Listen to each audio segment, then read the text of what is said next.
This week, I wanted to talk a little bit. Well, I just wanted to share about just a little bit, like a peek into what my life was like when I lived in Granada, Spain for a year. I kind of just want to walk you through a day in the life in Granada, Spain. So, if you're not familiar with Spain, it is, Granada specifically is in the south of Spain. It's about 30 minutes from the Sierra Nevada mountains, and it's about 30 minutes from the beach. And it has a really, so like the Moroccan culture is has heavily influenced Granada. So Granada has the Alhambra, which was the castle for the Queen Elizabeth, and it's beautiful, and so it looks over.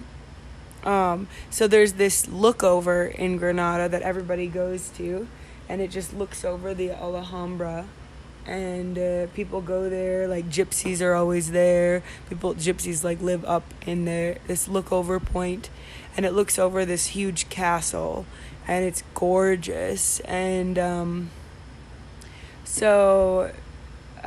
you have to go up, like, the city of Granada is down a hill. The whole thing is on a hill. And you have to go up the hill towards, like, all the houses are, like, gypsy houses. Like, all these houses on a hill, basically. And then, yeah, it's, like, you have to go all the way up the hill. And, so to kind of, like, before I walk you through a day, I kind of want to paint a picture for you with my words and kind of let you in on what it looks like, kind of maybe talk through some different situations I was in there, and kind of like the atmosphere and dynamic, this whole thing. So first off, when you're in Spain, I don't know, you've probably been to Europe, or you've heard of it, or you've seen pictures, but everything, like, it's all really tall buildings, and they're all connected, pretty much. And they're extremely close together, except when you're on the main streets. Cars can go in two different directions, just one lane, of course. And the sidewalks are all tile. So when it rains, it's extremely slippery. And, like, dogs poop everywhere. I mean, you'll technically get a fine. It's like €500 if your dog poops and you leave it. But dogs do, because I've slipped and poop on a tile before. It's extremely slippery and dangerous. That's why it's a $500 fine. But so all the buildings are very close together, especially in the alleyways. It's like 5 feet apart from one building to the next. And they're super high rises, like they're very high. And so in the winter, like, you wouldn't think that Spain would get that cold, but it was like bitter cold. And then because the buildings are so close together, it kind of makes like a tunnel, like a wind tunnel, essentially. So the wind just bites so hard there. It's like crazy. So the buildings are all really close together. It's like super echoey with all the people. Everything's on a hill, so you're basically either walking uphill or downhill all the time, almost all the time. Well, you are, even if they make it kind of flat. And in the center of the city is a huge cathedral of Granada. In most cities, it's the exact way my daily podcast yawn for you here. Who knows, you might get 2. It's the morning. So yeah, and the cars are really, really small, but they do drive fast. So on the side roads in the alleys, it's like cobblestone. So when your car drives over it, it's like blah, blah, blah, blah, blah. It's like your whole car is tilting back and forth the whole way through. And I'm pretty sure you drive on the opposite side of the road there. I never ended up having to drive there. My friends did. We rented a car and went to the beach. That's another whole story. I'll get into that. Maybe I'll tell that in a different podcast or something. But I just kind of want to lay a foundation of what Spain looks like. Yeah, like the cobblestone is so funny. If you wear heels, guys wouldn't have this perspective, but women, if you wear heels, you could get your like heels stuck in between the rocks of the cobblestone.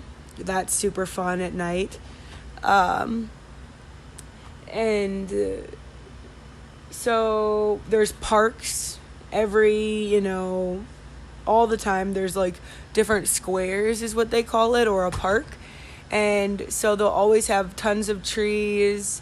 Well, not always, but they'll have like a big open area, usually in front of a church, or a bunch of like, it's like a square, like of buildings all around it.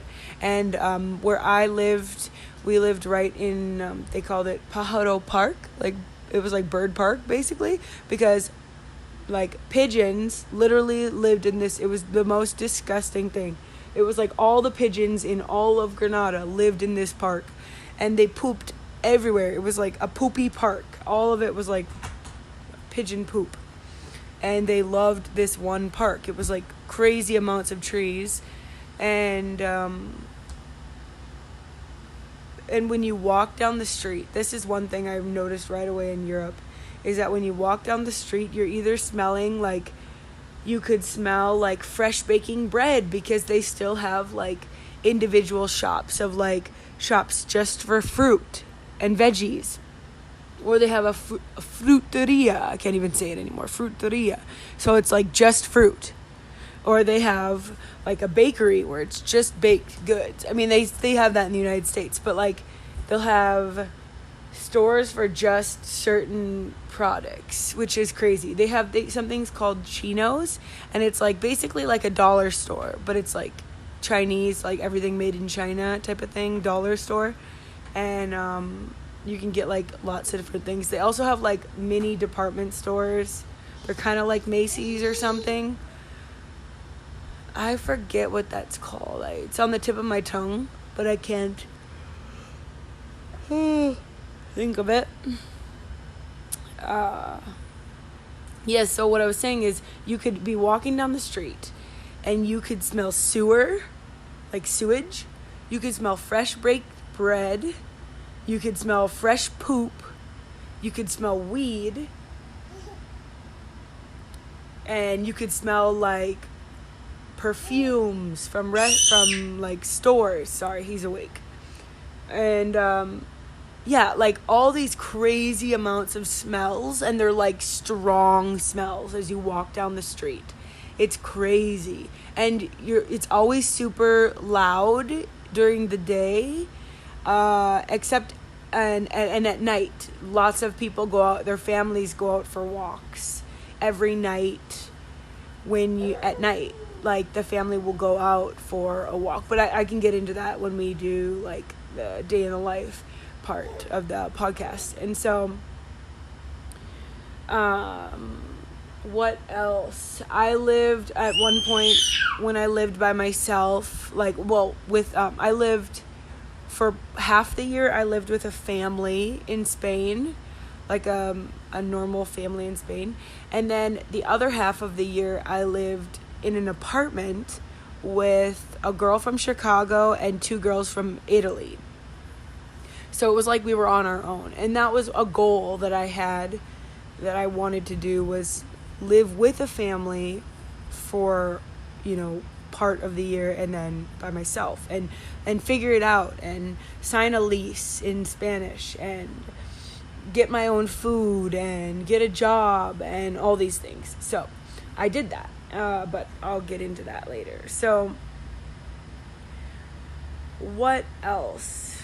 Oh, when I lived on my own, I lived in a construction area. So the entire half of the year, this road was in construction. I think it finished, but I was in Spain like a long time ago. So you always heard construction being worked, like all like jackhammers and stuff. This isn't probably normal, or maybe it is. I don't know. They're probably always doing construction, but yeah. When I lived there, that's the sound you always heard, like a jackhammer all the time. And pounding. So we also lived by a river. There's a big river right in Granada. And so you could walk. I ran along the river because also during that time I was training for a marathon. So, no. The baby is getting into all of the electronics, so we gotta move him around here. Help him find something else to play with. So, anyways, yeah. So I would run along the river all the time. And so, unfortunately, there are a lot of homeless people that would be along the river, and it was cool in Spain, actually. You would run, it's like kind of deserty, like the ground is very like, they have gravel and stuff and trees, and it runs along the river. And then what would happen in Granada is if you go far enough down, you actually run into the woods, which was really cool, to be running in the woods and under bridges and surrounded by trees and like wildlife and plants.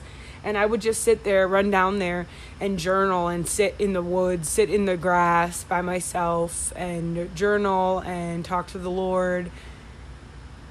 And you would never want to walk along the river at night. A lot of guys I knew actually got jumped and mugged and curb stomped along the river because it's very dangerous at night. But during the day, it's fine. But there are a lot of people like sleeping on benches and just kind of wandering around the river during the day, but they're kind of like lethargic because it's so hot. The siesta thing is real and alive in Spain. I don't know that they really do it in Mexico. Maybe, yeah, they do. Oh, they do. When I went to Mexico, they did. Where I spent time. They did do a siesta, but in Spain, they'll do the siesta, I believe, around like 2 to 4 or like 1 to 4 kind of thing.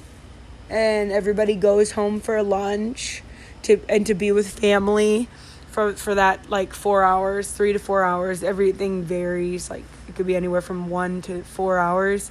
And then people go back to work around 5. Like when we're ending our day, 5, 4, 5, 6, they're like starting like another day, and they get done they'll go back to work at anywhere from 3 to 4, and they'll get done around 8 or 9.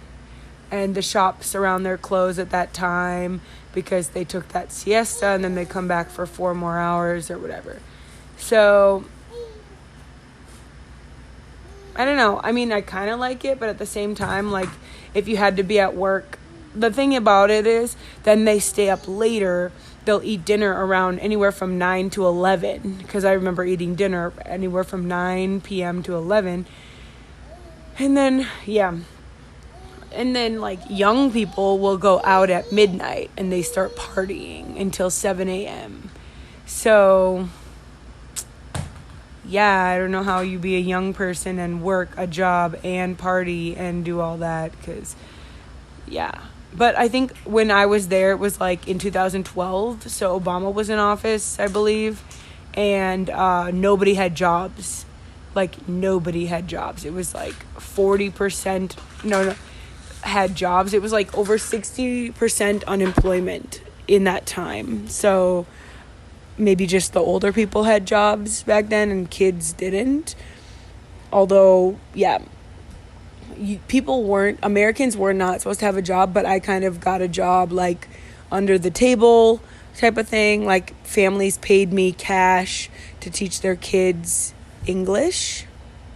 So that ended up working out for me. I had extra money, which was awesome. Okay.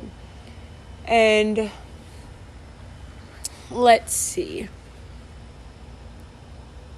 Okay, so one thing that you always want to do when you go to Spain is to go get churros. So churros are like fried cinnamon bread, like long sticks of fried cinnamon bread.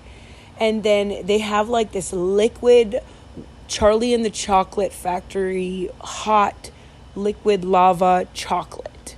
And it is so good. It's like thick. Like I'm talking thickums. And it's like completely melted. Like think of like almond bark melted, but it tastes like more on the hot chocolate side. Like a mixture of almond bark and hot chocolate. That kind of flavor, like warm vanilla bean, but chocolate, vanilla bean, like that kind of flavor. Oh my gosh, I'm getting like, I just want to eat it. And then you would dunk the cinnamon sugar fried bread in the liquid lava chocolate. And it was so rich and like crazy rich. And you could buy like a whole plate of these churros, and anywhere from like a tiny teacup of chocolate to like I don't know, like a huge cup of chocolate. And people would do that all the time. It was like they had churros like places. You could also get ice cream, like it was like a whole churro store, like a restaurant, but just for churros. I mean, they did have ice cream and fudge and like coffee and like that kind of stuff as well, but it was for churros. And then you would get your churros, get your chocolate. Well, actually, you could go, and it was kind of like a lot of those churro places were like they were kind of like an old diner, but it was new. They were always like very pristine, like bright white, like very pearly glass, like big pillars. When you walk in, they were gorgeous, like very high-end looking places. And then they had like bar stools that were white and spinny. And so you sit on the bar stool, like they're white seats, like gorgeous, like, I don't know, like you think of like heaven, but like a church, like a Sunday afternoon type vibe. And the dads and the daughters are all sitting on the bar stools eating churros and laughing their butts off, And then you could sit on the diner. They had some booths on the diner bar, like with the bar stools. Or you could sit out, and they always had like, what do you want to call them? Kind of like when you go to a wedding outside and they have those like tents. They always had tents set up. They would have walls, but they would lift the walls during the day, and they would have lots of tables and chairs out, and so lots of people could sit out in these chairs and tables and have their churros and chocolate and visit with friends. It was so much fun, and they always had them in parks. In like the squares and the parks that I talked about earlier. They were always in that. So there was always a fountain in the middle of every park, almost always. And then they have lots of benches and trees and garbage cans and very beautiful architecture. Like the windows, like, and the cement is always carved in different wild shapes and curves and topsy-turvy. Like kind of like, not exactly like Sagrada de Familia in Barcelona, like that, and I'm like Gaudi, like, I don't know if you know, like the architect Gaudi in Barcelona, like very Alice in Wonderland, not quite Alice in Wonderland, like, big balds, like, I don't know how to describe it, like, vibrant, like the way that Gaudi, you just have to Google Gaudi and Barcelona and you'll see what I'm talking about. It's very Alice in Wonderland, like different like waves shooting out of the buildings and very Alice. It looks just like Alice in Wonderland, but it's not quite that.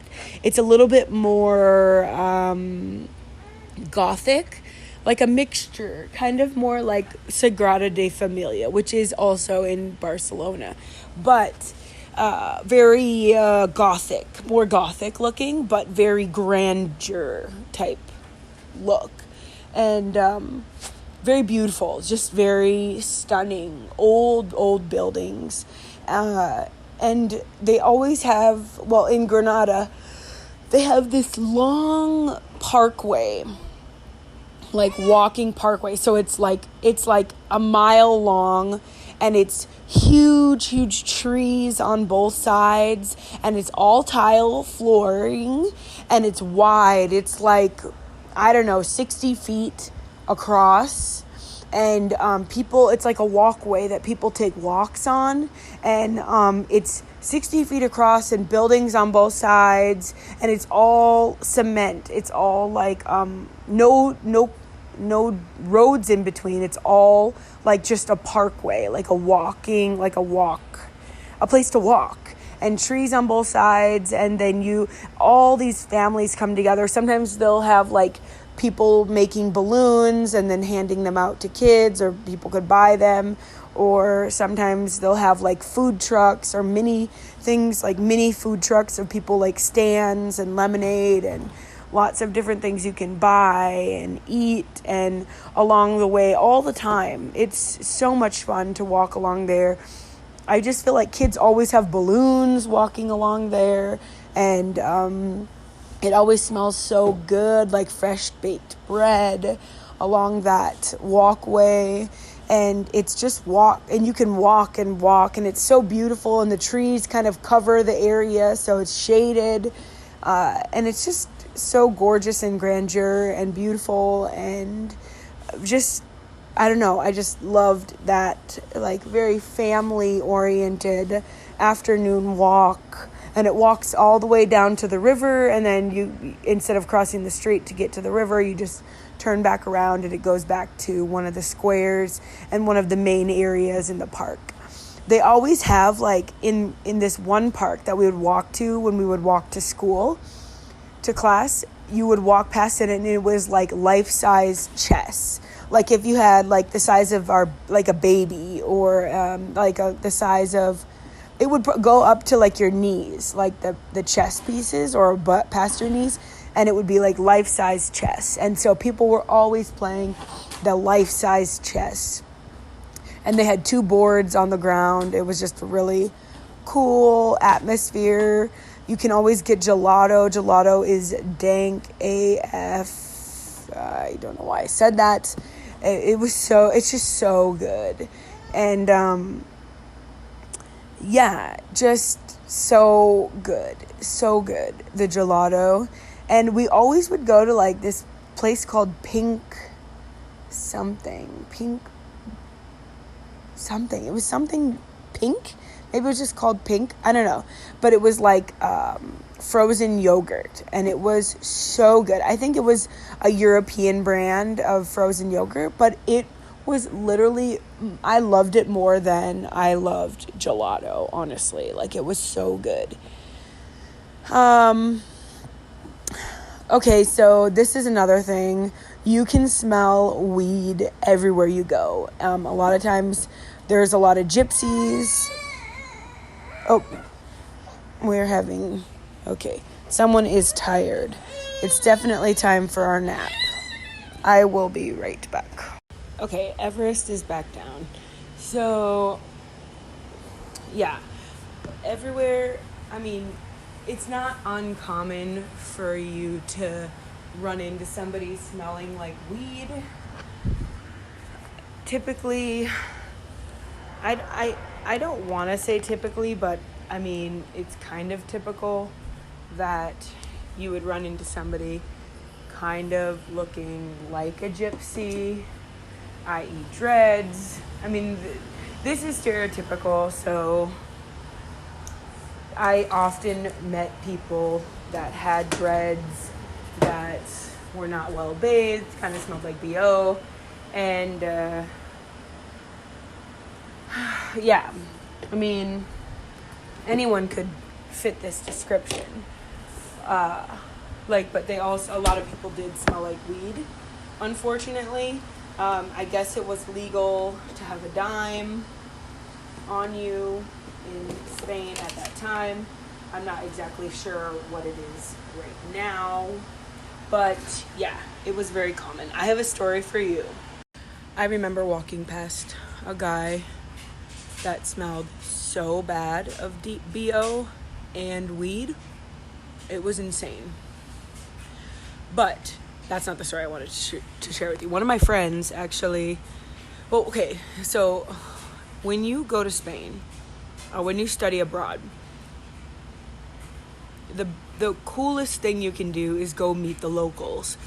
Meet people in the area, hang out, meet their friends, go to their house, hang out. So I did that a lot. One of my friends, not everybody did that. Some Americans just stuck with the other Americans and didn't meet other Spaniards or people from all over the world, because it was a place where people came from all over the world to study Spanish. There's a university in town, so people came from all over the world. Anyway, so you could meet people from any walk of life.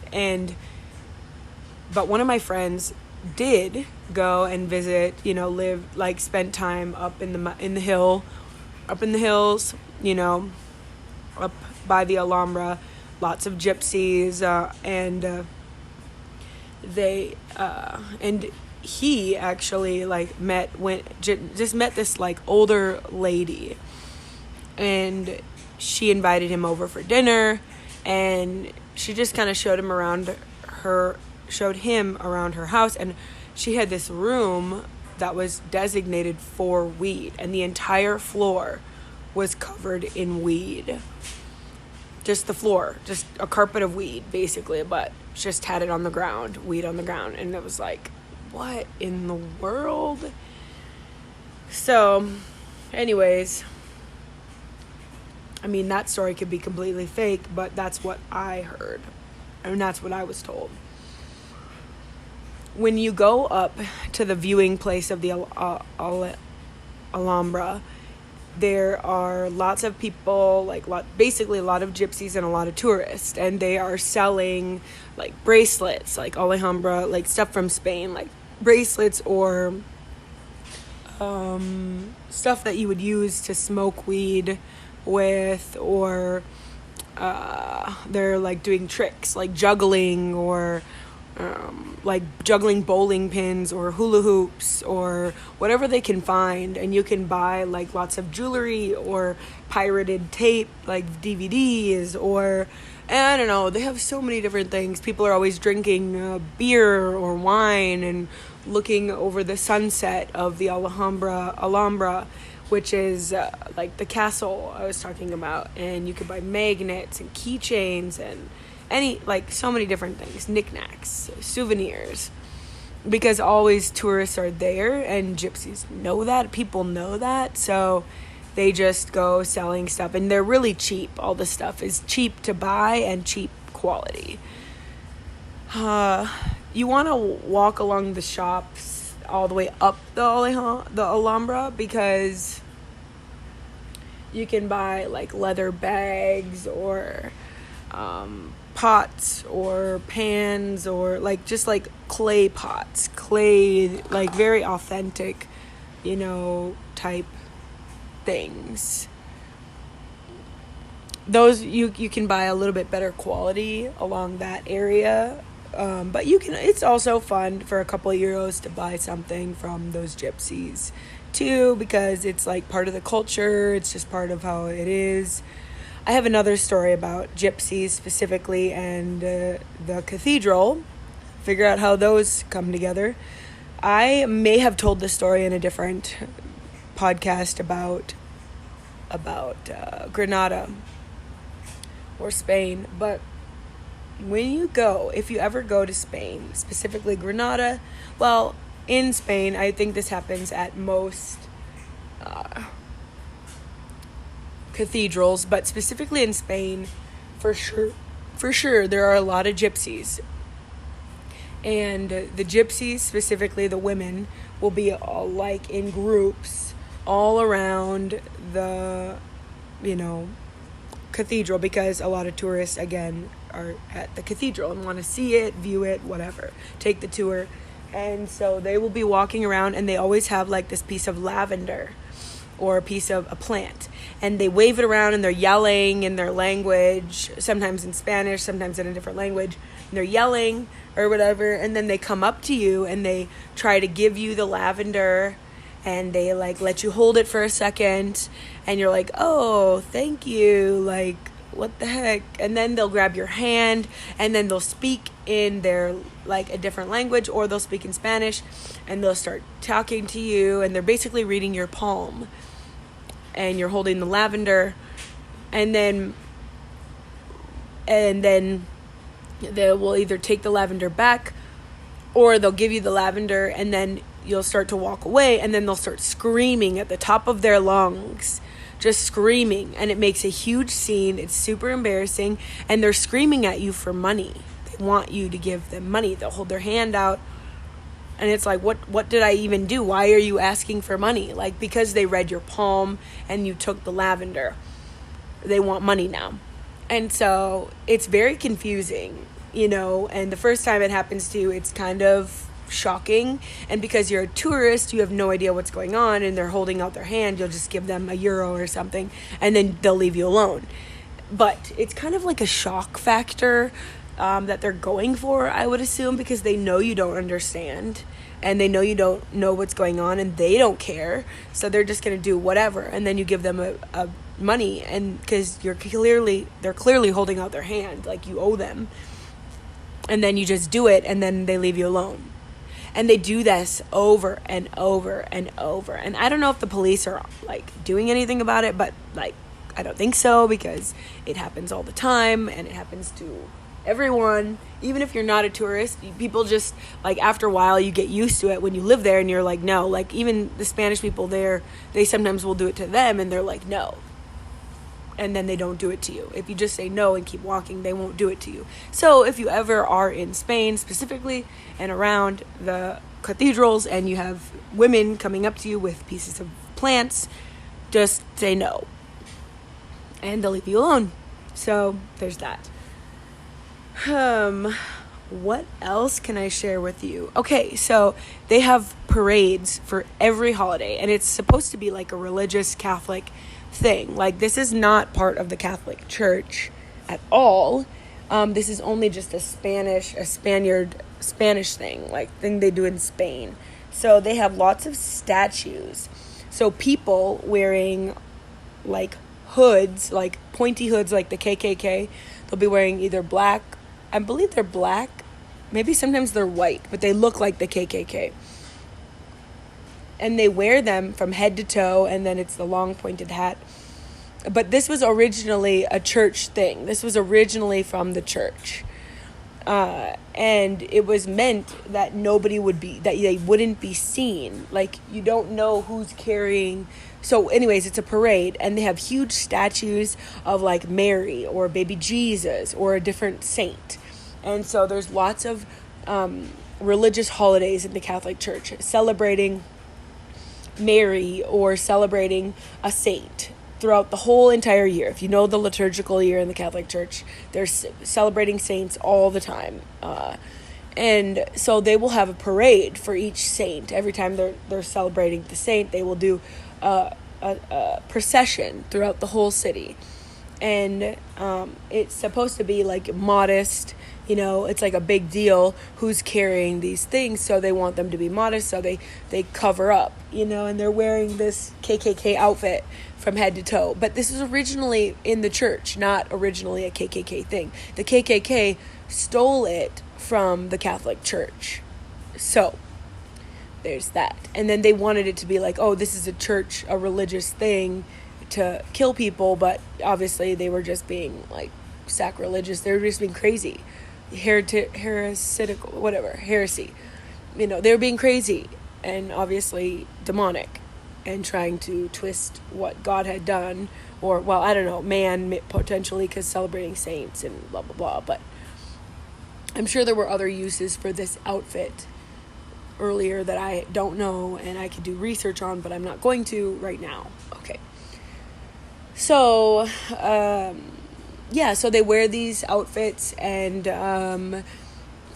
then there's often priests or bishops or different leaders in the area. They also process in their garments, and then they have these huge statues that they have on huge like platforms that they carry that weigh thousands and thousands and thousands of pounds, if not tons of pounds, thousands of pounds, whatever. And they're very extremely heavy, and they have to all walk together carrying them, and then they process through the town miles and miles with this huge weight, and there's like, I don't know, 50 men carrying this thing in those outfits, like hidden, you can't see who they are. And they will walk through, and it's just basically, I mean, what it's turned into now is basically a night of people just being able to get drunk and party, basically. It's just people will get the day off, or they'll get time off, or whatever, and they will just celebrate it and get drunk or whatever. They also have, but these parades and processions look really cool from like up in your piso, which is like an apartment basically, and because they look down over the town, and so you can watch the parade from your house. Well, a lot of people like to go down on the street because it's just a whole fun atmosphere and part of the experience. But you can look down over your house, and you can, in your house, and look down over in your balcony and watch the procession pass your house. You know, so that's kind of cool and just a really fun. It's part of the culture, part of the experience. Okay, and yeah. So I'm super hype on caffeine right now. If you cannot tell, I'm like a little jittery, which is crazy because I just had a matcha, but it was half Starbucks matcha, half my own homemade matcha.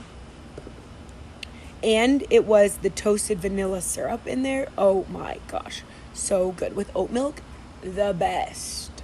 The best. And it was a frappe. So good. Anyways. Okay. What? Oh, they have something called the botellón.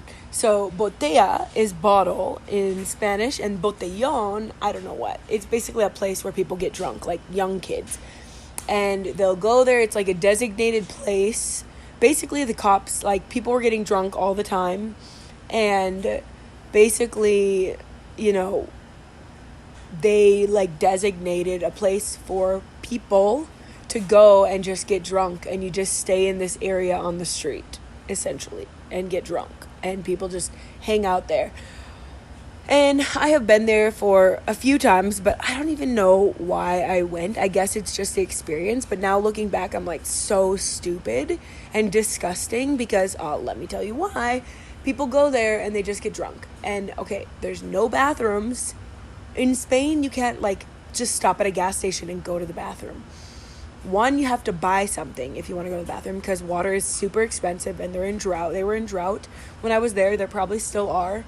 That's a whole nother thing because France won't give them water, and they share a river, and France technically owns it and wouldn't share with Spain, and so whatever. They were in drought at that time. But, so anyways, you can't just go to the bathroom. It's expensive. And at night, when you go to the botellón, everything's closed anyways. So you're drinking a lot. People are getting drunk. So people just pee on the ground, they just pee right there, wherever. And it's a tile floor. So it smells like sewage there. It smells like urine. You're like shoulder to shoulder with people. It's not like a big area. Sometimes it's a little more open, but a lot of times it's like you're shoulder to shoulder in this area on the street and the sidewalk. That's tile. And you're getting drunk, which is terrible. And then you're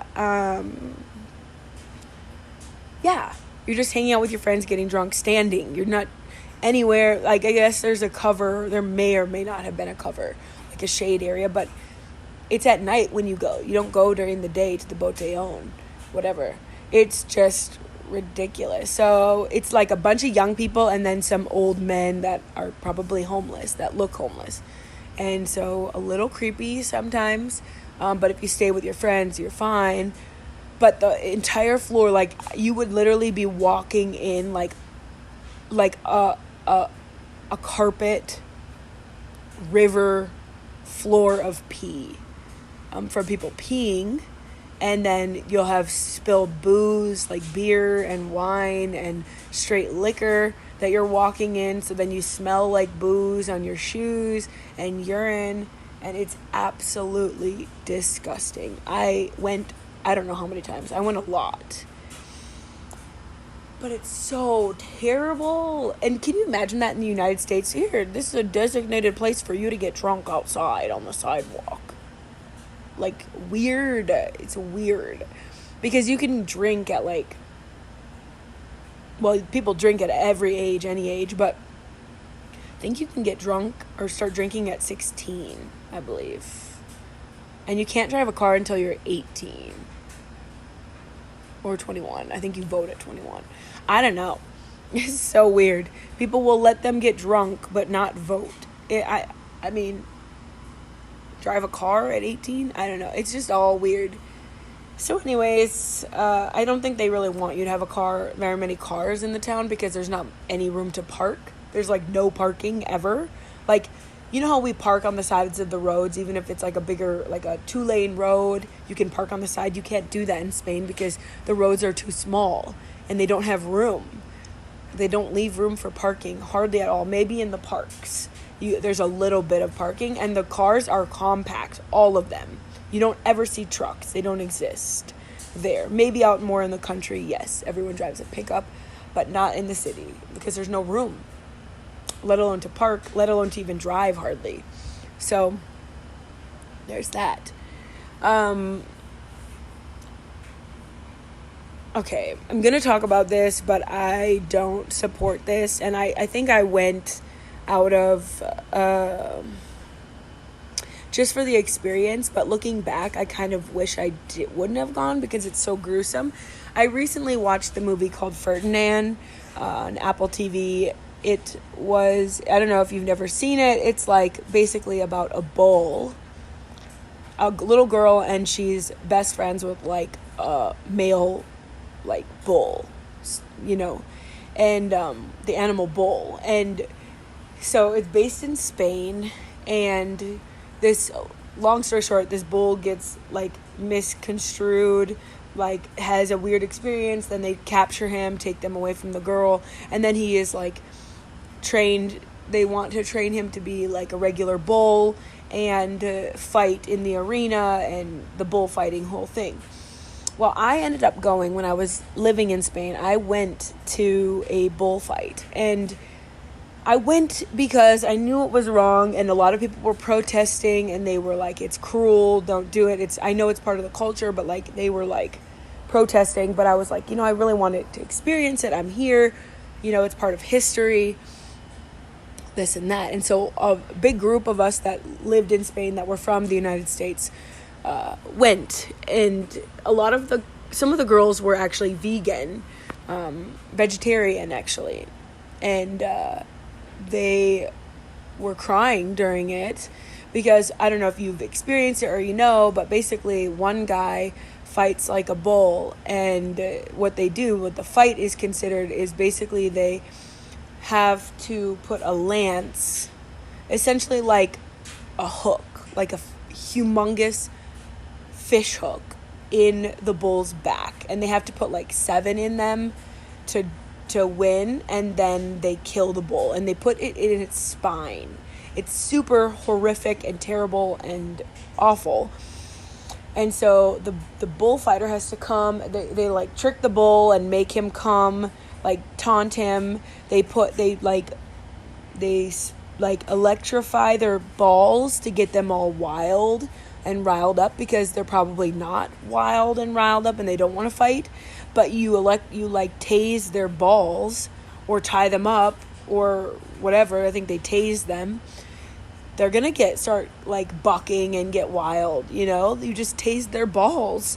And so Then they go out into the arena, and then the guy, I don't know what he's called, they're like make lots of money, these like bullfighters, because they could die at every time they go out into the ring, because you're in the ring alone with a bull that just got his balls tased. So yeah, he's gonna be mad, and so he'll come after you with the red flag, and then I think it's more so that you're waving it. I know it's a red thing, but I don't know exactly if it's that they can see the red. They just go after the waving thing, and then they'll charge it, and then you move it out of the way, and then they lance them and stick the hook in their spine. Super painful. Yeah, it would be crazy to have someone stick a hook in your back just for fun and entertainment. That's horrific. And they do it 7 times, I believe, and then they have a knife, a huge, like, machete, like a huge long knife, like, like jousting? No, not jousting knife. It's like a long sword, and they stick it in their spine and kill them all the way straight down, and it kills them, I guess. And then you can pay to eat they cook the bull right after, and you can go down to the cafe and eat the bull that was just killed. I don't know. A lot of the girls were crying during it. I wasn't crying, but I was like regretting every penny, every euro that I spent to go. It was really cheap. And the stands were like empty. Like nobody wanted to go see it. It was probably all tourists that wanted to see it. But the locals were protesting and were so against it, and I completely understand. Yes, I understand. And I'm against it as well. And when I watched Ferdinand, I don't know, I thought I was pregnant or something, because I was like crying about it. Like it was just so, they don't actually like hook him in the kids movie. They don't do that, but they like threaten it and all this stuff, and they're like mean to the bull, and I know that they're mean to those bulls. Anyways, it was an experience, and I don't recommend it at all. And yeah, I regret it, but yeah, it was interesting to see the history of how they did it, and how the bullfighters got dressed up all in gold and very like fine clothing and all this stuff, and just like how they did it. But I don't know, like they should never have done that in the first place. That's a terrible sport, terrible situation. Don't know why they ever did that. Yeah. So, okay. I am thinking. I'm going to explain 2 different events. I actually never went to them myself, but I want to describe them. These were 2 things that I wanted that are traditions in Spain that I really wanted to do. The first one was called Tomatilla, and I don't know if you've heard of it. They talked about it in Spanish class all the time. But it is something that they do in the north part in Pamplona, Spain. I think they do both these things in Pamplona, but it's called Tomatilla. And they have these huge trucks full of tomatoes, like pickup trucks and trucks and trucks and trucks, dump trucks full of tomatoes. And every year in the beginning of August, this is when I flew into Spain.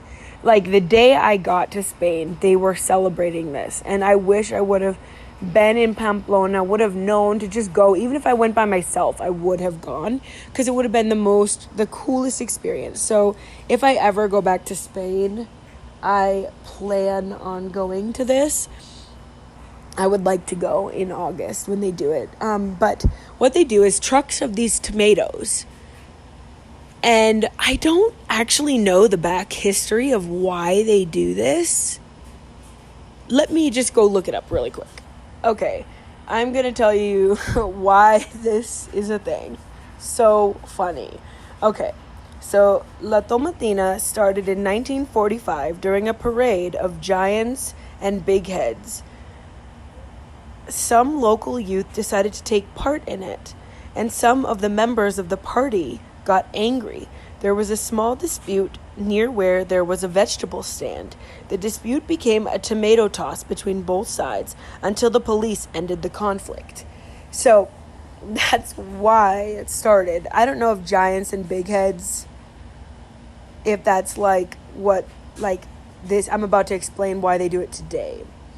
La Tomatina takes place each year at the end of August in Buñol, Valencia. Sorry, in Valencia, not Pamplona. Pamplona is the next event that I'm about to share with you. But Valencia is where they do La Tomatina. And the festival is part of a week-long celebration in honor of the town's patron saints, Louise Bertrand and Mare de Dios dels Desembarcadores, Mother of God. It's basically the Virgin Mary. Man, my accent is awful right now. I need to work on my Spanish. So, it started off like a fight about, I'm assuming it was the parade of giants and big heads. I'm not exactly sure what they mean by that.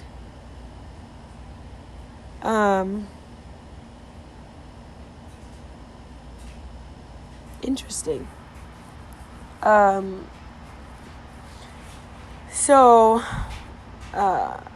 like the giants and big heads, if it's all was, they were also celebrating, like, because I talked about those parades of celebrating like the patron saints, you know, or different saints, if they were also doing that, I'm not sure.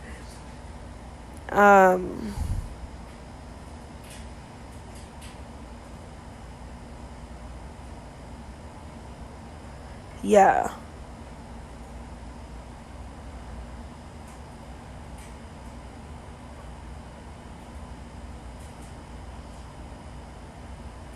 Anyways, so what they do is they get trucks and trucks of tomatoes, and people are lined up in the streets like a parade, and then they process down the street and they throw the tomatoes at people, and then people throw them at other people, and basically the entire town is filled with crushed tomatoes and filled, like, it's just filled up to your waist of tomatoes in this area. Like, it gets all over everyone, and it's just like a huge food fight, essentially. And I really wanted to go. It would have been such a cool thing. I know it sounds like so weird and funny, and just, why would you ever want to go to that if you lived in the United States, you know? But I don't know. I grew up I was in Spanish class. Took a Spanish class my entire life. I went to a private school growing up, and they did Spanish there. And then the middle school, when we went to public school, they started Spanish in junior high. And then in high school, you had to take 2 years of Spanish. And then in college, I continued Spanish. I wish my Spanish actually reflected me spending my entire life in Spanish. I do know a lot of words, but I am not fluent at this moment. I used to be, and I probably could be back. I could be fluent probably soon if I just spent some time in Spain or Mexico or something, or somewhere where they spoke Spanish. But I do need to practice it more often. Unfortunately, I don't always get that luxury to do that. The next thing I would have loved to do would have been this thing called Running with the Bulls. And yes, it is located in Pamplona. It's more north. Valencia is on the east coast of Spain, and Pamplona is more in the north, and what you do is basically run with bulls, and I'm sure you pay, or I think you pay, and they basically set off a bunch of bulls to run right behind you. They give you like a head start, and then the bulls kind of run behind you, and then people can stand and watch on the sides or up high. something like this, and they run through a short period, a short place where they can run and people watch. And I really wanted to do this because it's kind of like a fun, like a cultural thing that they do. And I don't know, I need to look up why they started this. I'm going to look up why they started this in the first place. As suspected, it says, as the case with most Spanish traditions, the Pamplona, Spain running of the bulls started as a religious ceremony in the Middle Ages. In this case, the celebration was to commemorate the martyrdom of San Fermin and dates back to the 12th century.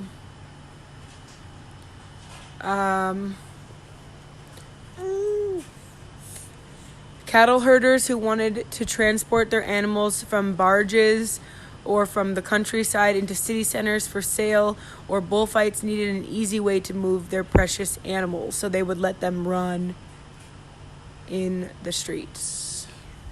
That's kind of how it started. Yeah. Anyways, so, yeah. Do people get killed at the running of the bulls? Yeah, I know people do, but it says injuries are common. 5 people were killed at the festival this year, which ended in July 14th. 16 people have died at Pamplona's bull runs since 1911. So 16 out of all the years in 1911. In 2015, 2 United States citizens and a Briton were gored and 8 others injured during the bull run of San Fermin Festival. So yeah, like people die and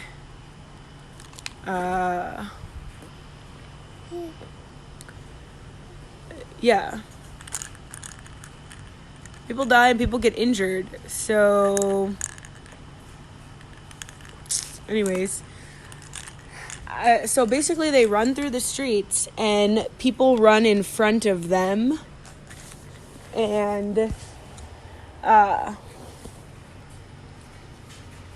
so one thing that I learned, I don't know, they run from one side of the city to the other, and people run in front and people can watch all this sort of thing. Sounds crazy, right? I know, but I really wanted to do it, and I would still do it to this day. And all you got to do is run straight. You don't run to the sides. You don't run and jump up on the walls, because when you stray, these bulls have never been around people, so they're not likely to turn, or they're not afraid of you, and they're not been around people. So they're not like bulls that want to come after you, you know? So,